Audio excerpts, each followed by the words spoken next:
네, 안녕하십니까. 참 힘찬 특창을 불러주신 우리 두 형제님에게 감사를 드립니다. 오늘 말씀을 이렇게 준비를 하면서 굉장히 좀 두려운 마음이 좀 들었습니다. 이 말씀을 준비하면서 참 이 시대에 분명히 우리에게 주어져야 될 말씀들인데 우리가 이 말씀들을 내 마음 가운데 잘 간직하고 있는가. 오늘 특별히 다윗의 일대기를 한번 보겠는데요. 짧게. 다윗 왕의 경험 가운데서 우리가 취해야 할 것이 무엇인지 각자 경험하시기를 바라겠습니다. 먼저 시편 32편 1절로 2절에 있는 말씀입니다. 허물의 사함을 얻고 그 죄의 가리움을 받은 자는 복이 있도다. 마음에 간사가 없고 여호와께 정죄를 당치 않은 자는 복이 있도다.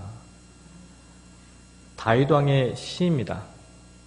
시편의 많은 부분에서 다윗 왕이 시로 표현한 글들이 많은데요. 그 중에서 이 32편 1절과 2절 그리고 32편 전체를 오늘 말씀을 보면서 다윗 왕이 어떠한 심정으로 이 글을 기록을 했는지 한번 보도록 하겠습니다. 다윗 왕이 어릴 때는 양치는 소년이었어요. 그 아버지 이새로부터 8번째 막내 아들이었습니다. 어릴 때부터 부모님을 도와서 양을 치는 소년이었어요. 양을 치면서 그림에서 보듯이 음악과 시를 굉장히 좋아했던 소년이었습니다.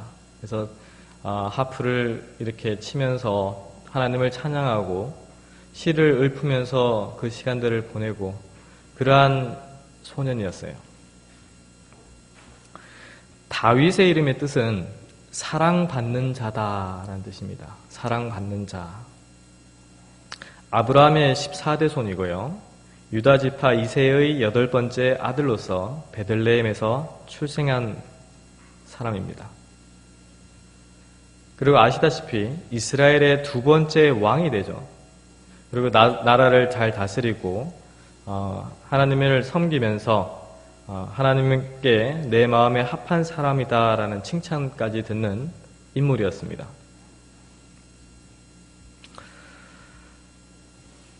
사무엘상 16장 1절 말씀 보시면 이스라엘을 통치했던 왕은 첫 번째 사울왕이 있었다라는 것을 아실 겁니다. 그 사울왕이 참 사무엘로부터 선택을 받을 때 기름 부음을 받을 때는 굉장히 온순하고 겸손하고 딱 사람들이 볼 때에도 이 사람이 우리의 왕이 되어야 된다라고 이스라엘 백성들이 부르짖던 그러한 사람이었습니다. 근데 그 사울왕의 말년에는 반대로 되었죠. 이기심과 그리고 하나님을 경외하지 않는 모습과 결국에는 신접한 여인에게 가서 사무엘을 부르는 지경까지 갔습니다. 그래서 하나님께서는 사무엘에게 이 말씀을 주십니다. 사무엘상 16장 1절에 있는 말씀입니다. 여호와께서 사무엘에게 이르시되 내가 이미 사울을 버려 이스라엘 왕이 되지 못하게 하였거늘 내가 그를 위하여 언제까지 슬퍼하겠느냐. 너는 기름을 뿔에 채워 가지고 가라. 내가 너를 베들레헴 사람 이새에게로 보내리니 이는 내가 그 아들 중에서 한 왕을 예선하였음이니라. 사무엘은 하나님께로부터 이 음성을 듣고 베들레헴에 있는 이새에게로 갑니다. 그 장면이 바로 사무엘상 16장에 나오는데요. 자, 성경을 가지고 계시면 우리 같이 한번 펴서 같이 보도록 하겠습니다.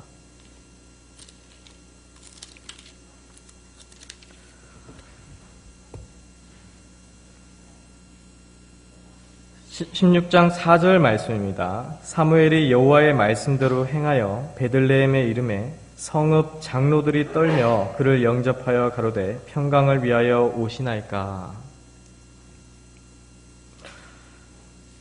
사무엘이 이새의 아들들을 이렇게 쭉 봅니다.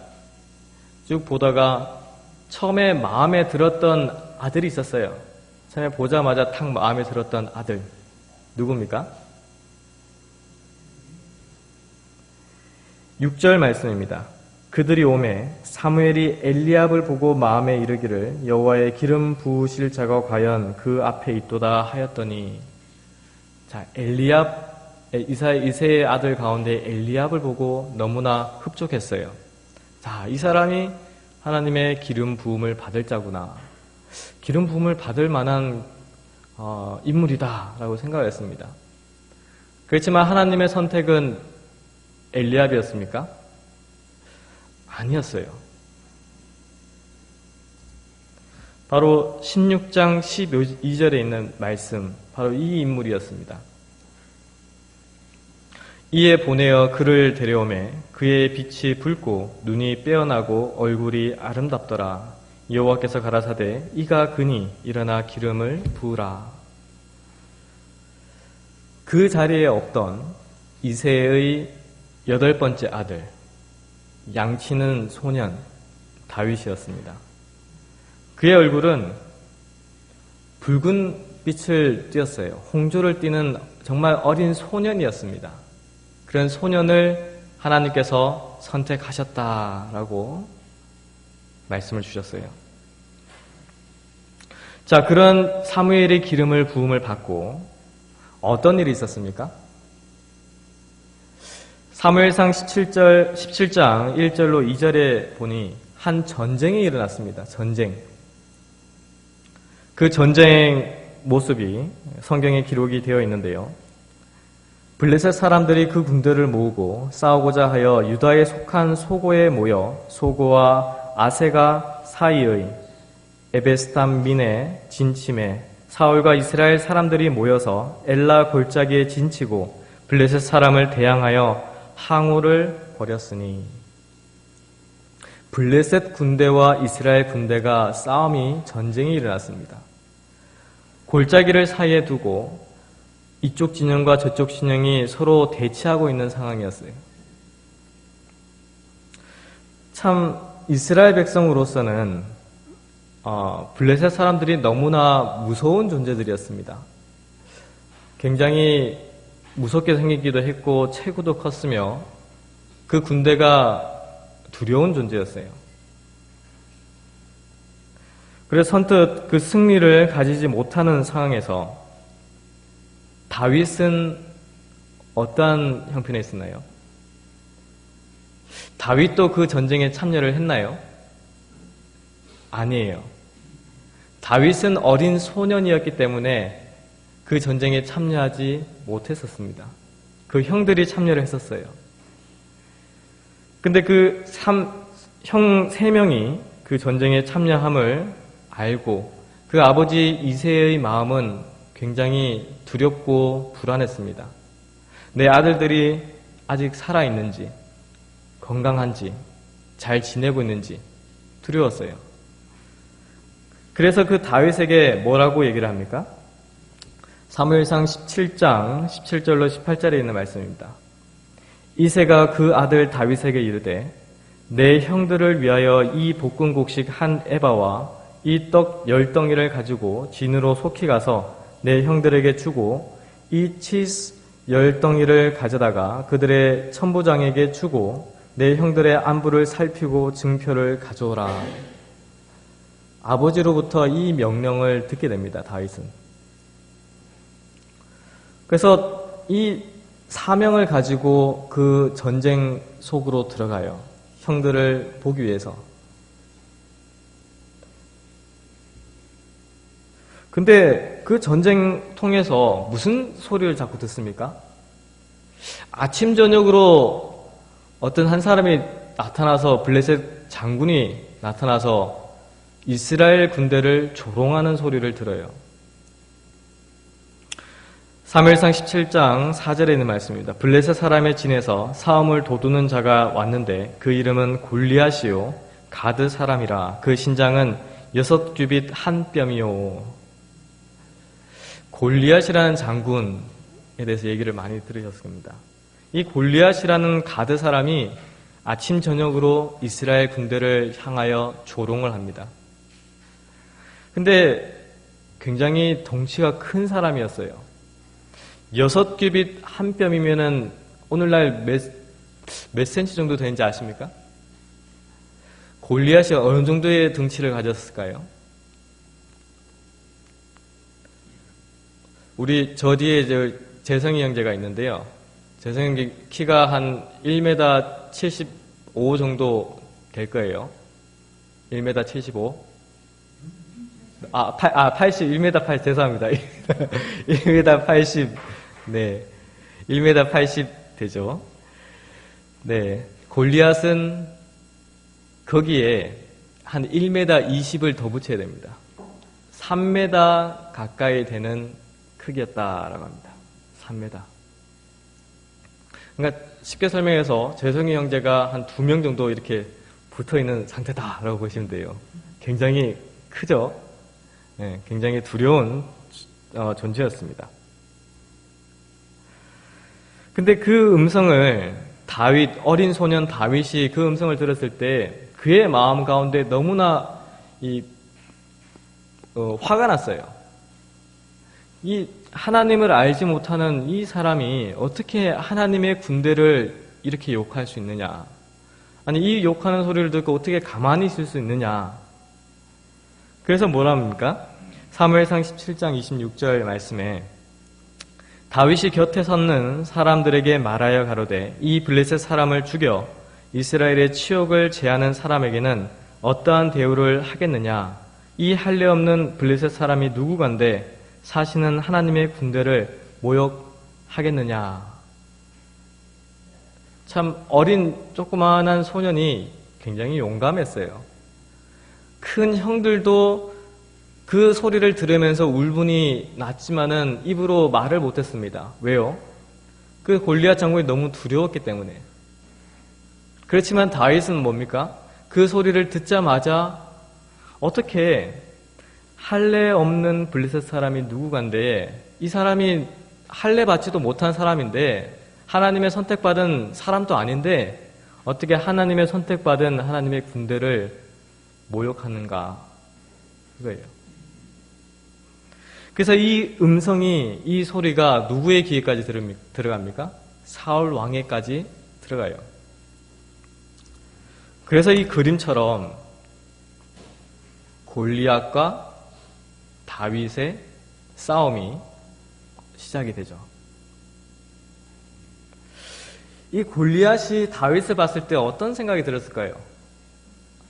조그마한 얼굴도 붉고 굉장히 이쁘게 생겼어요. 여자아이 같아요.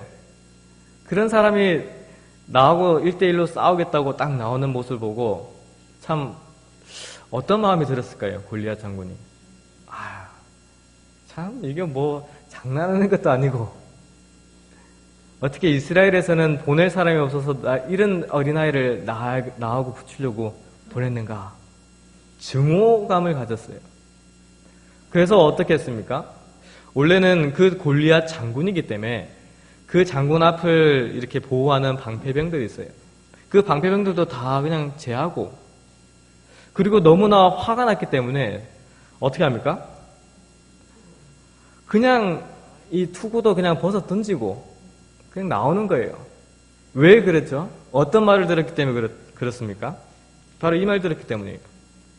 다윗이 골리앗 장군에게 이 말을 합니다. 너는 칼과 창과 단창으로 내게 오거니와 나는 만군의 여호와의 이름 곧 내가 모욕하는 이스라엘 군대의 하나님의 이름으로 내게 가노라. 오늘 여호와께서 너를 내 손에 붙이시리니 내가 너를 쳐서 내 머리를 베고 블레셋 군대의 시체로 오늘날 공중의 새와 땅의 짐승에게 주어 온 땅으로 이스라엘의 하나님이 계신 줄 알게 하겠고 또 여호와의 구원하심이 칼과 창에 있지 아니함을 이 무리로 알게 하리라. 전쟁은 여호와께 속한 것인즉 그가 너희를 우리 손에 붙이시리라. 이게 어린 소년 다윗에게서 나온 말이에요. 이 음성에는 전혀 두려워하는 기색이 없었다. 확신에 찬 목소리였다라는 거예요. 하나님을 신뢰하고 하나님을 믿었기 때문에 이런 음성을 용기 있게 말을 할 수 있었다라는 거예요. 비록 어린 나이였지만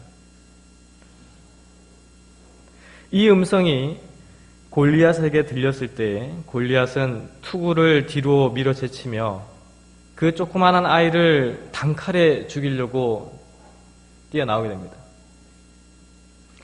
그 뛰어나오는 모습을 보면서 다윗은 어떻게 합니까?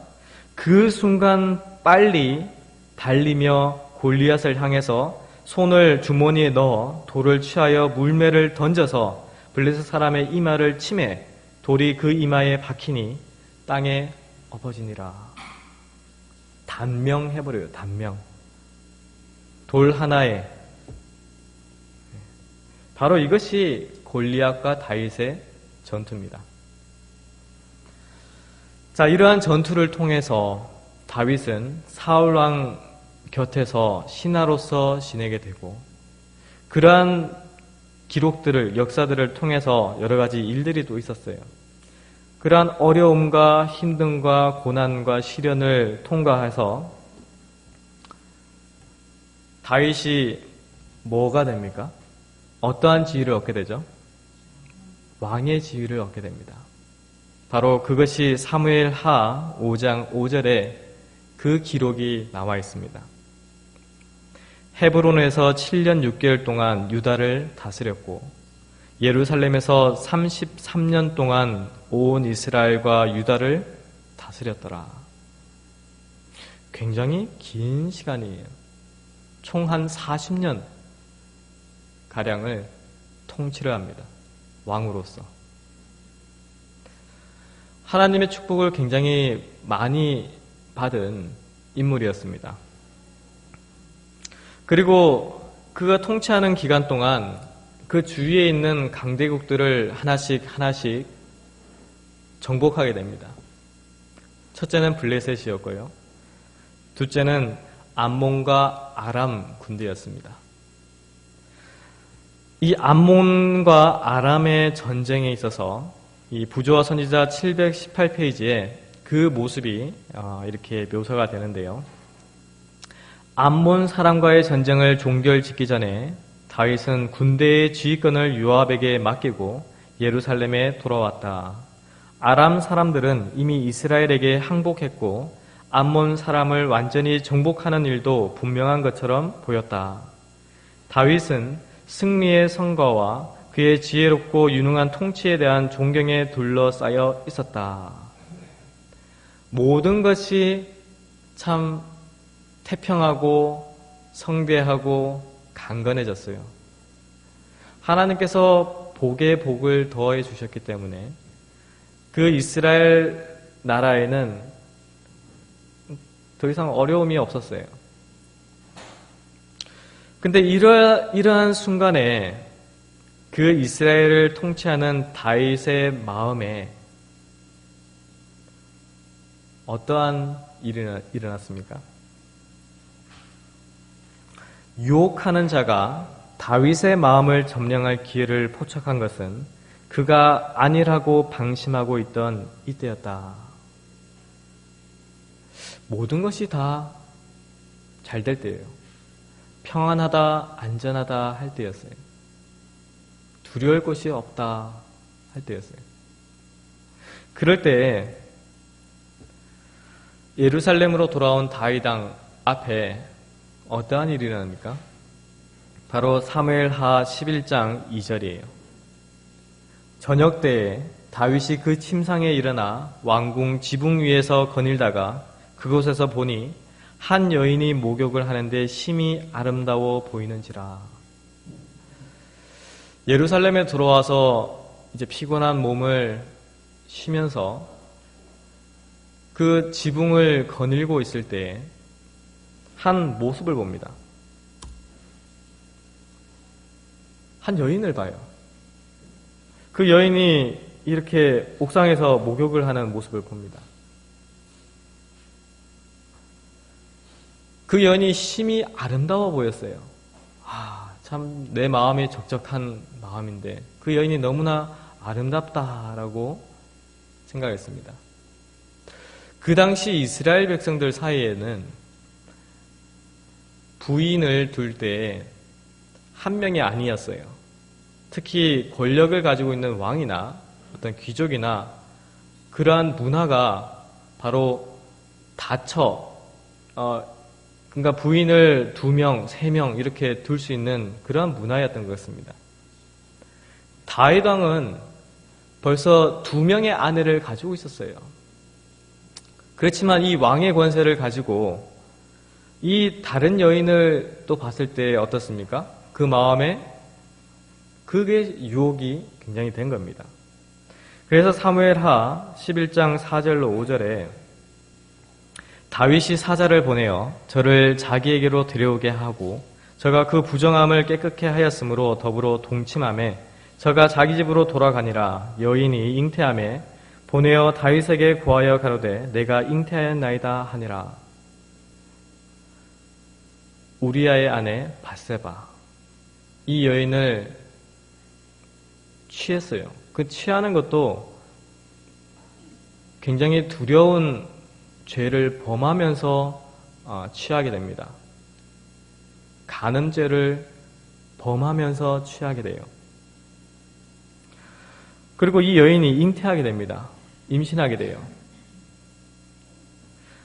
어린 시절, 어린 소년 다윗은 하나님을 신뢰하고 하나님을 믿고 용기 있게 골리앗 앞에 섰던 그러한 인물이었습니다.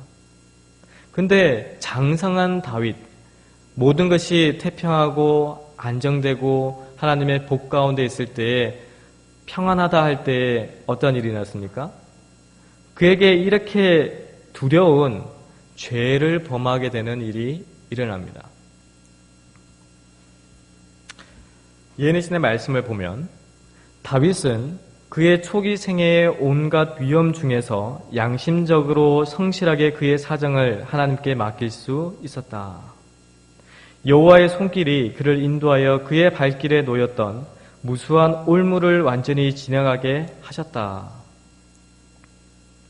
그러나, 자, 뒤에 말씀 뭡니까? 그러나 이제 범죄하고 회개하지 않은 그는 하늘의 도움과 지도를 구하지 아니하고 자기 힘으로 범죄로 인하여 빠져들어간 위험에서 자기 자신을 구출하고자 노력하였다. 하나님의 기름 부었던 인물이었습니다. 축복을 굉장히 많이 받았던 인물이었어요.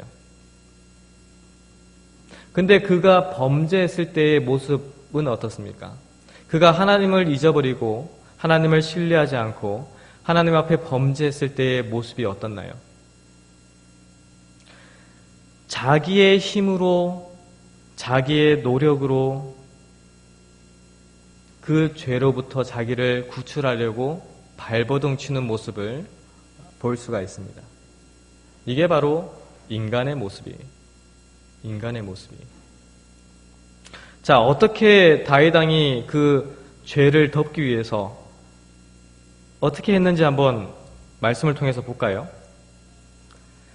자, 사무엘하 11장에 있는 말씀입니다. 먼저 군대 장관 요압에게 편지를 써서 우리아를 예루살렘으로 데려오도록 합니다. 자, 사무엘하 11장 7절로 8절에 있는 말씀입니다. 우리아가 다윗 왕 앞에 와서 보고를 합니다. 우리아가 다윗에게 이르매 다윗이 요압의 안부와 군사의 안부와 싸움이 어떠한 것을 묻고 저가 또 우리아에게 이르되 내 집으로 내려가서 발을 씻으라 하니 우리아가 왕궁에서 나가매 왕의 식물이 뒤따라 가니라.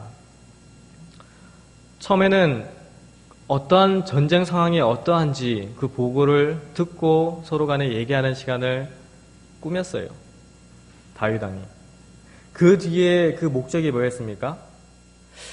너 굉장히 수고했으니까, 전쟁의 그 어려운 가운데 있었으니까는 오랜만에 집에 왔지 않느냐. 집에 내려가서 부인하고 그 밤을 지내라. 부인하고 그 회포를 풀어라. 그리고 그 음식을 주면서 집으로 가라고 그렇게 부축입니다. 근데 우리아가 집에 갔나요? 집에 가지 않았죠. 집에 가지 않았을 뿐만 아니라 뭐라고 얘기합니까? 왕 앞에 뭐라고 얘기를 하죠? 사무엘하 11장 11절 말씀이에요. 우리아가 다윗에게 고하되 언약궤와 이스라엘과 유다가 영체 가운데 유하고 내 주 요압과 내 왕의 신복들이 바깥 들에 유리하였거늘 내가 어찌 내 집으로 가서 먹고 마시고 내 처와 같이 자리이까? 내가 이 일을 행치 아니하기로 왕의 사심과 왕의 혼의 사심을 가리켜 맹세하나이다. 다윗 왕이 이 말을 들었을 때는 마음에 구궁 했을 거예요. 심쿵했을 겁니다. 아, 이게 아닌데. 이렇게 하면 안 되는데. 굉장히 두려웠을 거예요. 그리고 또 다른 계획을 또 세웁니다. 다윗 왕이. 무슨 계획을 세우죠? 아, 이번에는 하루 정도 더 예루살렘에 일단 머무르라. 그리고 또 초청을 해요. 우리아를. 이번에는 초청을 해서 어떻게 합니까? 한번 볼까요?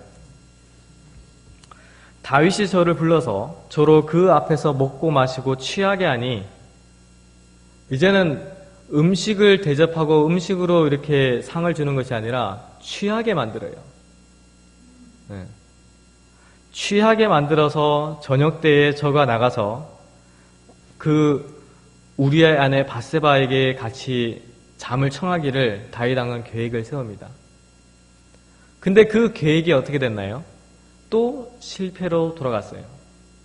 또 실패로 돌아갔어요. 이 우리아는 굉장한 충실한 부하였습니다. 왕을 생각하고 왕의 전쟁을 생각하고 그 왕을 위해서는 내 목숨을 바치는 것을 기꺼이 하는 그러한 충신이었어요. 그래서 도저히 나는 이 전쟁 가운데서는 내 아내와 함께 잠을 잘 수가 없습니다. 라는 것을 보여줬어요. 그래서 두 번의 계획이 실패하자 어쩔 수 없이 그 전쟁으로 다시 우리아를 보냅니다. 그 보낼 때에 뭐와 함께 보내나요? 뭐와 함께 보냅니까? 편지와 함께 보내요. 이것을 요압에게 전해주라라고 하면서 편지와 함께 보냅니다. 아침이 되매 다윗이 편지를 써서 우리아의 손에 붙여 요압에게 보내니 그 편지에는 뭐라고 적혀 있었습니까? 네? 그 편지에 써서 이르기를 요압에게 보내는 다윗 왕의 메시지예요. 너희가 우리아를 맹렬한 싸움에 앞세워 두고 너희는 뒤로 물러가서 저로 맞아 죽게 하라 하였더라. 굉장히 두려운 편지였어요. 우리아는 그 편지를 열어볼 마음도 가지지 않았고 충실하게 그 편지를 그 군대 장관이었던 요압 그 상관에게 전해줍니다. 자신을 죽이라는 그 내용이 적혀있는지도 모르고 그 요압에게 주어졌을 때 결국에는 그 전쟁에서 어떻게 됩니까? 우리아가 사망을 하게 되는 일이 생기죠. 자, 이 모습만을 봤을 때, 자, 다윗 왕에 대해서 어떻게 생각하십니까? 굉장히 악해요. 악하지 않습니까? 그 자신의 죄를 덮기 위해서 계략을 세우고, 그 계략들이 실패하자 결국에는 왕의 권위로서 그 충신을 죽이기까지 합니다. 간음죄에 플러스 뭡니까? 살인죄까지 범하게 돼요. 그것이 바로 다윗 왕이었습니다. 다윗이 자기의 죄를 숨기기 위하여 취한 모든 노력이 다 소용없는 일임이 밝혀졌다. 다윗은 자신을 사단의 권세에 팔았다. 위험은 그를 둘러 있었고 그의 앞에는 죽음보다 더 쓰라린 치욕이 있었다. 피할 길이 하나밖에 없는 것처럼 보여서 그는 절망 중에 신속히 간음죄에 살인죄를 첨가했다. 사울의 멸망을 계획했던 사단은 다윗도 역시 멸망으로 이끌어가고자 노력하고 있었다. 피할 길이 하나밖에 없는 것처럼 보여서라고 나옵니다. 다윗 왕의 이 경험을 왜 성경에 기록이 되어 있을까요? 어떻게 보면은 굉장히 어둡고 치욕스러운 역사예요. 근데 그 역사를 왜 성경에 이렇게 기록이 되어 있을까요? 네? 우리도 또한 마찬가지 아닙니까? 우리도 또한 하나님을 신뢰하지 않고 범죄 가운데, 죄 가운데 있을 때 다윗 왕과 같은 선택을 할 수가 있어요. 내가 그 죄를 가리우기 위해서, 그 죄를 덮기 위해서 피할 길이 내가 생각할 때는 없어요. 그래서 내가 생각하는 이 유일한 이 방법만이 이 죄를 덮을 수 있다라고 생각하기 때문에 어떻게 합니까? 그것을 인간의 지혜와 인간의 노력으로 하게 돼 있어요. 근데 그 결과가 뭡니까? 다윗 왕이 그런 노력을 했을 때 그 결과가 뭐였습니까? 그 죄를 없이 하는 것이 아니라 그 죄에다가 다른 죄를 덧붙이는 결과를 나오게 되었다라는 것이죠. 그게 인간의 마음에서, 인간의 결정에서 나올 수 있는 것이다라는 것입니다. 사단은 이 다윗 왕에게도 이렇게 마음에 그 틈이 있을 때 그것을 공격을 하고 유혹을 해서 다윗 왕을 넘어뜨렸어요. 결국에는 하나님의 율법을 범하도록 인도하였다라고 나옵니다. 하나님의 율법을 범하도록 인도하였다라는 거예요.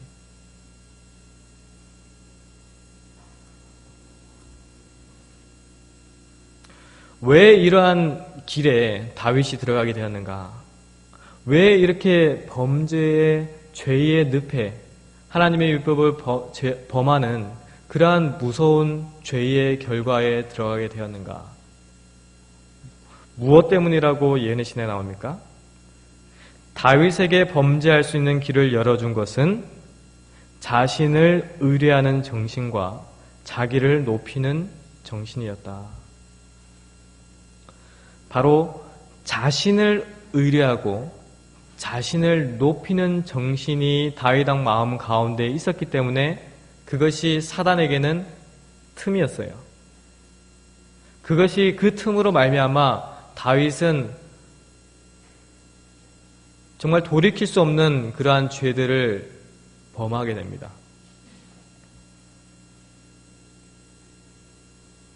자, 이러한 죄를 범하는 모습이 한순간에 되었을까요? 사단이 다윗 왕을 유혹할 때 다윗 왕이 정말 하나님을 신뢰하면서 잘 믿다가 어느 날 하루에 유혹해서 성공했을까요? 어떻게 생각하십니까? 여러분들의 경험 가운데는 어떻습니까? 하나님을 전적으로 신뢰하고 내 온 마음을 다하여 하나님을 신뢰할 때에 사단이 시험을 하던가요? 아니에요. 차츰차츰 내가 하나님을 의뢰하고 신뢰하는 마음이 약해질 때에, 그러한 마음이 약해지고 약해질 때에 사단은 결정적인 순간에 그것을 시험을 하게 됩니다. 말씀에도 사단은 영혼을 유일한 능력의 근원 되시는 하나님께로부터 분리시킬 수 있게 되자마자 인간의 사악한 육체적 욕망을 충동시키고자 할 것이다 라고 했습니다. 원수는 이를 돌발적으로 하지 아니한다. 원수는 처음부터 몹시 놀랄 만한 일을 하는 것이 아니라 비밀리에 원칙의 요새를 침식하는 것이다. 조금씩 내가 믿고 있고 내가 신뢰하고 있고 내 마음 가운데 하나님을 부르짖고 찾고 있는 그 마음 가운데 우리는 원칙을 가지고 있어요. 신앙의 원칙을 각자 가지고 계실 겁니다. 그러한 원칙에 하나님께로 점점 더 가까이 가면 갈수록 사단은 어떻게 합니까? 그 원칙에서 자꾸 떠나가도록 조금씩 오류를 그 속에 넣어요. 내가 생각할 때 그건 아닌데, 그게 하나님의 뜻이라고 하는데 과연 안 되는데, 아닌 것 같은데, 그런 의심과 불신이 내 마음 가운데 들어갈 수가 있어요. 하나님의 말씀에는 분명히 이것이니라고 말씀하셨는데 내 마음 가운데는 뭡니까? 사단을 통하여 이것일까 하는 마음이 생겨요. 그런 마음이 우리의 원칙의 요새들을 침식하게 되는 것이다. 다윗 왕도 마찬가지였습니다.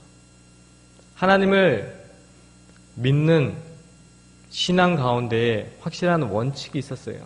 그 원칙을 기준으로 하여 이스라엘을 치리하게 되었습니다. 그렇지만 그의 마음 가운데 이 원칙이 자꾸 없어지는 경험을 하게 됩니다. 첫째는 뭐 때문에 그런 경험을 했습니까? 왜 그런 경험을 했죠?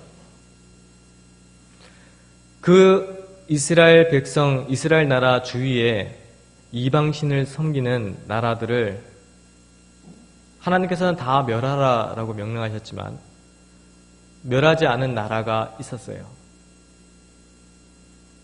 그게 블레셋이었습니다.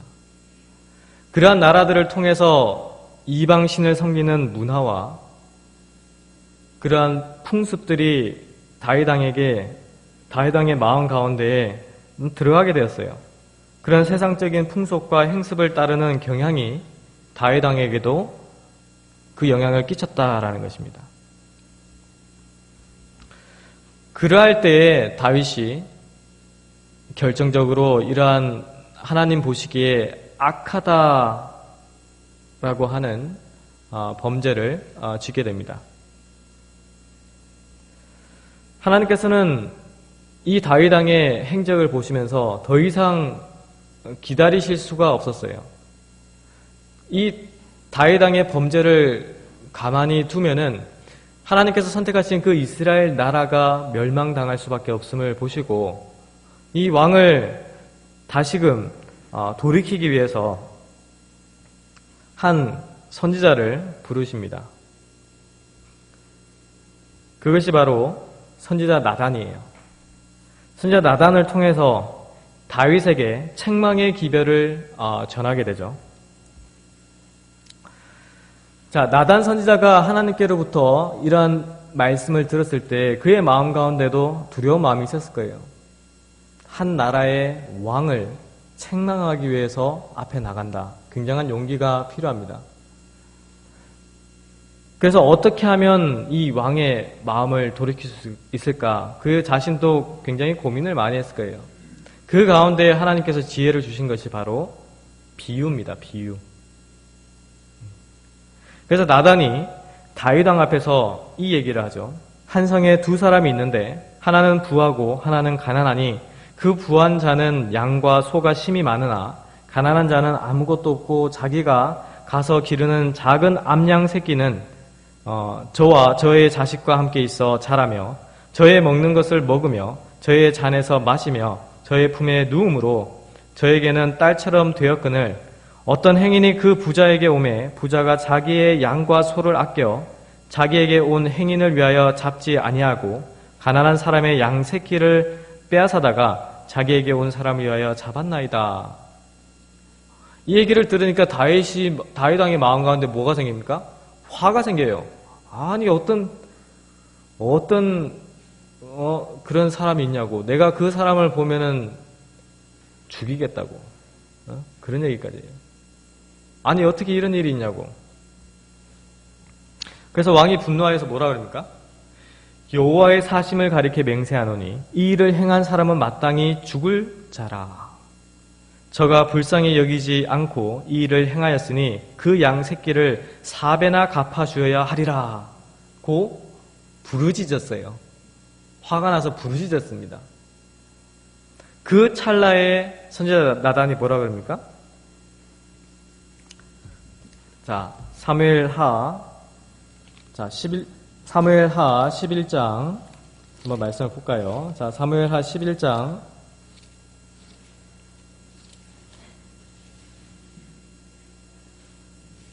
아, 17장입니다. 죄송합니다.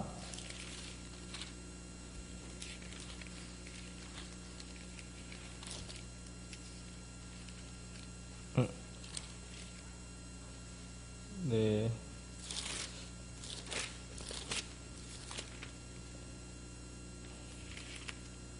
네, 죄송합니다. 12장이네요. 12장 7절로 12절에 있는 말씀입니다. 자, 나단이 다윗에게 이르되 당신이 그 사람이라. 이 비유에 나오는 사람이 바로 다윗 왕 당신이요. 탁 지적을 합니다. 그러면서 12절까지 다윗 왕의 범죄로 인해서 하나님께서 어떠한 선언을 자신에게 주셨는지 쭉 나와요. 이 글들을 읽어보면 굉장히 두렵습니다. 저주예요. 다윗 왕에게 주어지는 저주입니다. 굉장히 두려운 선언이 선지자 나단을 통해서 들려지게 됩니다. 선지자를 통하여 이 책망의 음성을 들었을 때 다윗 왕 마음 가운데 뭐가 생겼습니까? 그의 양심이 일깨움을 받는 경험을 하게 됩니다. 부조와 선지자에는 이렇게 표현을 하고 있는데요. 선지자의 견책은 다윗의 마음을 움직여 양심을 일깨웠고 그의 죄는 흉악한 그대로 모두 나타났다. 그의 영혼은 굴복되어 하나님 앞에 회개하였다. 이 음성을 들었을 때 괘씸하거나 아니면 내 이 선지자를 죽여야지 하는 그런 마음이 들어가지가 않았어요. 이 선지자를 통하여 하나님의 음성을 들었을 때 그의 영혼이 두려웠어요. 그의 마음 가운데 정말 내가 하나님 앞에 범죄하였구나 하는 깊은 깨우침과 회개가 그의 마음 가운데 있었어요. 그래서 떨리는 입술로 그는 내가 여호와께 죄를 범하였노라 라고 이야기합니다. 그 다윗의 범죄는 우리아와 밧세와 그 두 사람에게도 극악한 죄를 범하였다라고 뼈저리게 느꼈습니다. 다윗 왕이. 그걸 느끼지 않은 것이 아니에요. 느꼈지만 그거보다 더 심하게 그의 마음 가운데 그의 심령을 괴롭혔던 것은 그 죄가 하나님께 범한 죄라는 것입니다. 다윗 왕은 이것을 깨달은 거예요. 내가 사람에게도 범죄하였지만 이것이 더 나아가서 하나님 앞에 내가 범죄하였구나라는 것을 다윗 왕은 깨달은 것입니다. 그 죄가 너무나 두려웠던 거예요. 왜요? 왜 두려웠을까요? 여기 빨간 글씨를 보면 하나님의 신속한 심판으로 끊어짐을 당하지 않을까 하여 떨었다라고 그랬어요. 하나님의 심판의 때가 있음을 그도 알았고 그 심판의 때에 내가 하나님의 백성에서 끊침을 당하지 않을까, 그것이 두려웠던 것입니다. 그의 마음 가운데에 그의 마음 깊숙이 그러한 마음이 들었어요. 우리가 죄를 범하여서 하나님 앞에 회개를 할 때도 어떠한 회개를 하십니까? 내가 이 죄를 범했고 저 죄를 범했으니까 주님 용서하여 주십시오.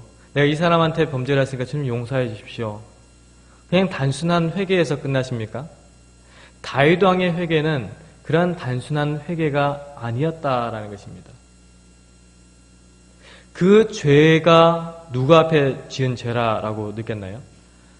사람에게도 죄를 범했지만 하나님 앞에 내가 죄를 지었습니다. 내가 주님의 백성에서 끊침을 당할까 두렵습니다 하는 그러한 마음이었어요. 우리의 회개도 또한 그러한 회개의 기도를 올려야 되지 않을까요? 그냥 단순히 내가 죄를 범했기 때문에 용서합니다, 용서해 주십시오, 이것이 아니에요. 내 온 마음으로 내가 하나님의 백성에서 끊침을 당할까 내가 두렵습니다. 주님, 이 죄를 통하여 내가 그러한 선고를 받을까 두렵습니다. 그런 마음으로 기도를 해야 한다라는 것입니다. 다윗 왕은 그러한 마음으로 회개의 기도를 올렸어요. 그래서 하나님으로부터 어떤 선고를 받습니까?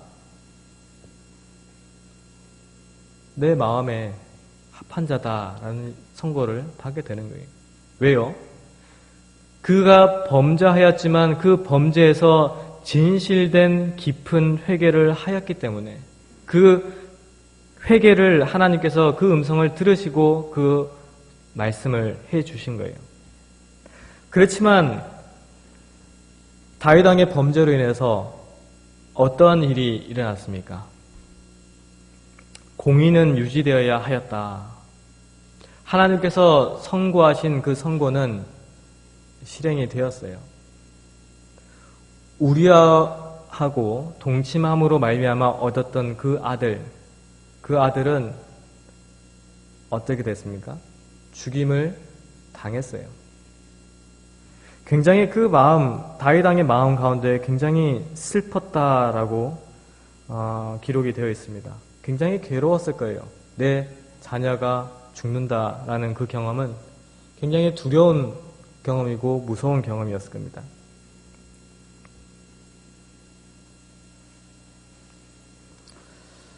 하나님께서는 이러한 다윗 왕의 경험을 통해서 오늘날 우리에게 주시는 메시지가 있습니다.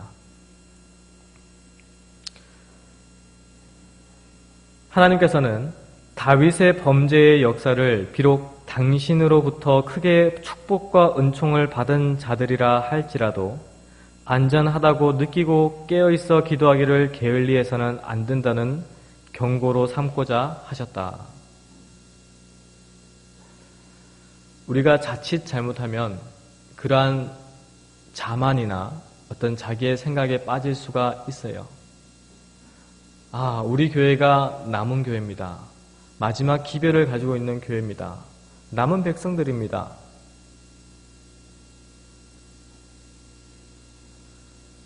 그 얘기들을 우리가 자주 하고 그러한 마음들을 우리 마음 가운데 간직할 수가 있어요. 근데 큰 축복과 은총을 받았던 다윗 왕, 그도 하나님의 기름 부음을 받았고 굉장한 축복을 받은 인물이었습니다. 그렇지만 그가 그 자신을 의지하고 그 자신을 의뢰할 때, 하나님을 잊어버렸을 때 어떤 일이 일어났습니까? 하나님 앞에 무서운 범죄를 짓는 그러한 일이 일어났어요. 큰 축복과 은총을 받은 자였지만 하나님께로부터 악하다라는 선고를 받은 그러한 인물이었습니다. 우리도 또한 깨어서 기도하지 않는다면, 우리 각자가 하나님을 붙들고 있지 않는다면 안전할 수가 없다라는 것입니다. 우리 마음 가운데 항상 믿지 말아야 할 것이 있어요. 믿지 말아야 할 것이 뭡니까? 우리가 질문할 수 있죠. 예언의 말씀 가운데 빨간색으로 이렇게 해놓은 부분을 한번 보십시오. 여호와께로부터 그처럼 크게 존귀 여김을 받았던 다윗의 타락은 그들의 마음에 자신을 믿지 않도록 일깨워 주었다.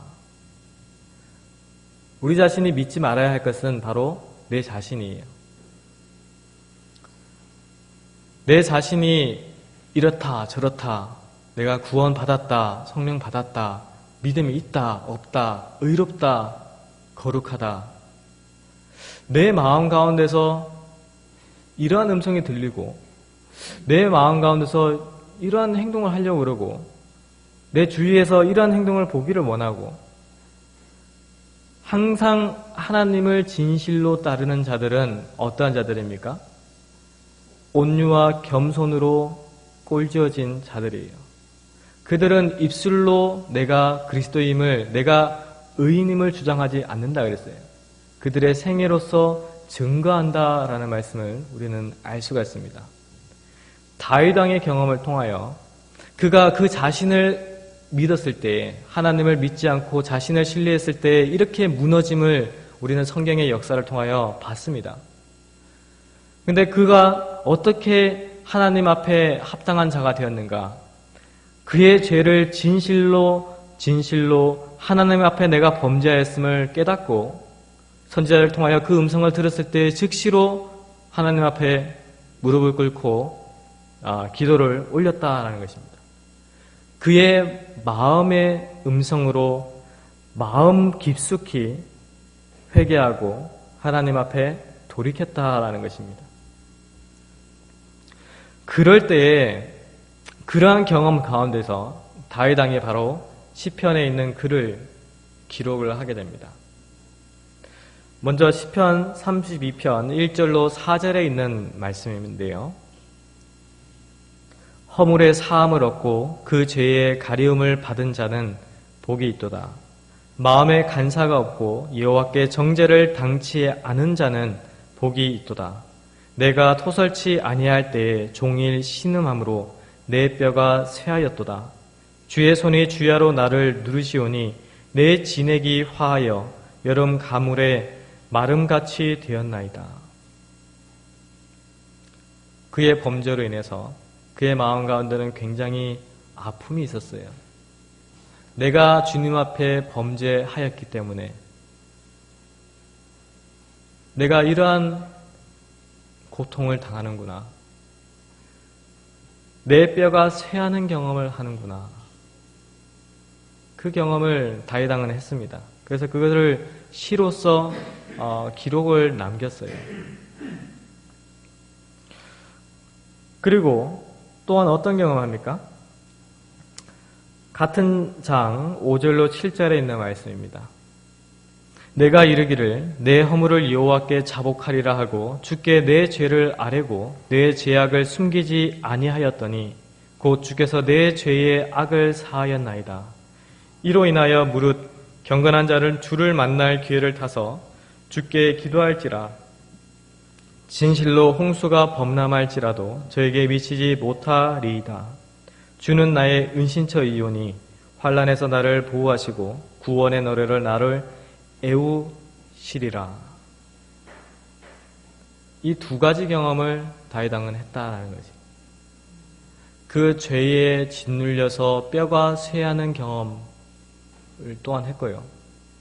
그 가운데서 하나님 앞에 진실로 자복했을 때에 그의 마음 가운데에 이 죄의 악이 용서함을 받는 경험, 그 경험으로 말미암아 하나님 앞에 찬양하고 기쁨의 노래를 부를 수 있는 이 경험을 했다라는 것입니다. 우리의 생애에서도 다윗 왕과 같은 경험을 우리 각자가 할 수가 있어요. 하나님 앞에 범죄할 수가 있습니다. 왜냐하면 죄로 기우는 경향을 가지고 태어났기 때문에 그럴 수 있어요. 근데 그 죄를 하나님 앞에 범죄했을 때에 어떠한 경험을 하게 됩니까? 내가 이 범죄가 하나님 앞에 얼마나 큰 죄인가라는 것을 깨닫게 돼요. 그러한 깨달음에는 굉장한 큰 아픔이 있습니다. 근데 그 아픔을 견디고 하나님 앞에 자복하는 자들은 복 있는 자들이에요.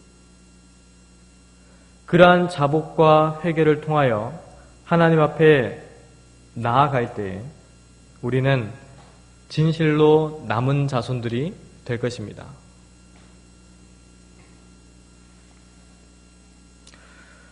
마지막으로 부조와 선지자에 있는 말씀 하단에 있는 부분을 읽고 이 시간을 마쳤으면 하는데요. 다윗이 자기의 범죄로 고통을 당했다 할지라도 성실히 회개하고 자복함으로 하나님의 간합하심을 받았던 일을 기억하고 그들도 역시 회개할 용기를 가지고 다시 하나님의 계명의 길로 행하려고 노력하였다.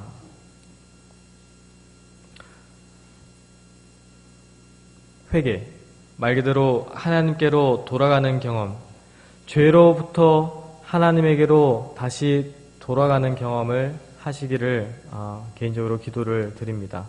우리 모두가 그러한 회개의 경험을 통하여 하나님의 온전하신 대로 하나님의 온전하신 그 길을 우리가 같이 동행하여 걸어가는 그러한 경험들을 하시기를 바라면서 이 다윗 왕이 비록 어린 소년이었지만 골리앗을 물리쳤듯이 우리가 비록 연약하고 약하고 조그마한 존재들이지만 하나님께서 우리 속에 함께 하시면 이 골리앗을 물리쳤던 다윗 왕과 같은 그러한 힘과 용기와 능력을 주실 것입니다.